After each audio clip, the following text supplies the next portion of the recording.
पाकिस्तान और West Indies के दरमियान टेस्ट मैच में एक दिलचस्प मुकाबला देखने को मिला, जहां दोनों टीमों के खिलाड़ियों ने शानदार खेल का मुजाहरा किया।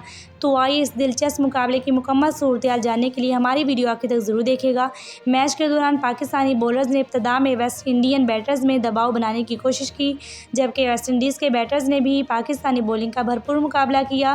पाकिस्तानी फास्ट बॉलर्स ने भी तेज़ रफ्तार गेंदों और बाउंसर्स के ज़रिए वेस्ट इंडियन बैटर्स को मुश्किलात में डालने की कोशिश की, लेकिन वेस्ट इंडीज़ के खिलाड़ियों ने भी अहम मौके पर शानदार बैटिंग का मुजाहरा किया। अब देखना यह है कि इस दिलचस्प टेस्ट मैच में पाकिस्तान अपनी बॉलिंग से वेस्ट इंडीज़ पर दबाव बरकरार रख पाता है या वेस्ट इंडीज़ के बैटर्स पाकिस्तानी बॉलर्स के खिलाफ बड़ा स्कोर बनाने में कामयाब होते हैं। क्रिकेट की मज़ीद ताज़ा खबरों के लिए हमारी वीडियो को लाइक करें और पेज को फॉलो करना ना भूलें। शुक्रिया।